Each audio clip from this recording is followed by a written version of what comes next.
Jacksonville Jaguars at the Indianapolis Colts. We're at another double-digit spread here, guys. The Colts are 10.5 point home favorites over the Jags, a total of 47.5 or 48. Steven, if we take a look here, I mean, hey, it is, we understand what we're getting here in a Jags team that basically just won their Super Bowl this past week. And I'm not spot guy, right? Like I don't really buy into that either when it comes down to stuff, but I do believe that there is something to a Jags team that thought they were going to get absolutely trucked last week and figured out a way to actually win the game, that this Colts game has to mean far less to them than it did even, a few days ago, just with the way that things played out.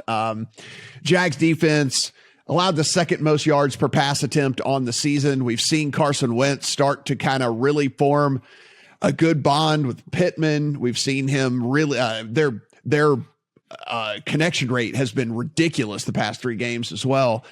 And the Jags team doesn't allow really that much on the ground. So it seems like it's going to be the Carson Wentz, Michael Pittman / whoever else he decides to go through the air show. Jags only giving up 3.5 yards per carry on the season and only 112 yards per game on the ground. So it looks like, hey, what should be Carson Wentz dropping back and throwing often here. And do you think that he's good enough if he has to drop back and throw a ton to cover a double-digit spread? Leave it to Urban Meyer to win a game that has left the market with zero confidence that he could actually repeat it the following week, right? Like the Jaguars won a game last week with 3.8 yards per play. I mean, that's hilarious. That's how Jacksonville won a game here. So there's nothing I can take away from that win for Jacksonville last week. And they're playing a Colts offense that is up to 6th in EPA, 2nd in rush EPA after a slow start and a tough schedule. Jaguars are 28th and 18th defensively in those 2 categories. In terms of DVOA, this is the number 15 Colts passing offense against the number 32 pass D. So I don't have a bet pregame here because it's a big number, but if I'd be looking to back the Colts at better numbers here down the road, considering how improved they are in the tough schedule they played early in the year. And for those that are interested in betting in this game, one thing to note, Carson Wentz's wife is apparently due to go into labor any day, maybe even Sunday. But Wentz has said he's going to play no matter what. Now, if that were my wife, I would have divorce papers in my hand by Monday, but at least we can handicap knowing that he's going to be on the field. So take that for what it's worth.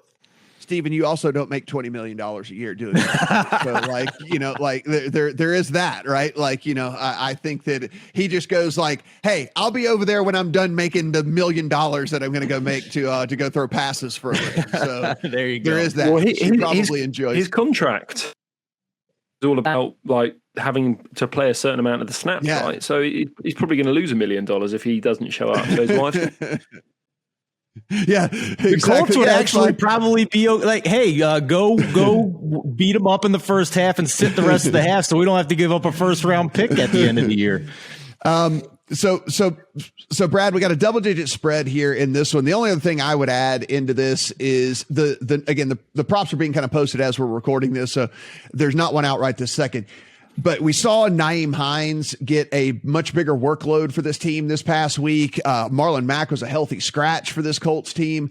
I imagine that'll be the case yet again this week. And like I said, the Jags actually have a sneaky good run defense, but you can just pass all over this team. And so wouldn't surprise me again to see Nyheim Hines get additional snaps for the Colts this week and catch a few additional passes. Now, this past week, you could get his reception prop at 10.5 yards. It won't be that this week, but I mean, even if it's closer to 20, I think that's something I would take a look at in this game as well. Brad, what do you think? Can they cover the double digits here?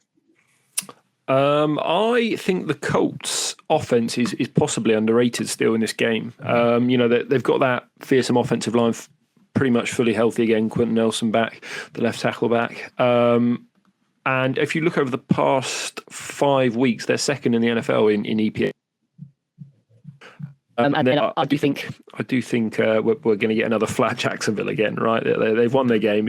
I think team that showed up in Seattle and just got slaughtered, rather than a team that's going to be playing hard again. I like your Hines look with the Marlon Mack stuff. Maybe a very good with the first quarter script, and Jacksonville are not that at all. So I think you've got to have the Colts on side somehow. But yeah, I guess work out how you want to do it.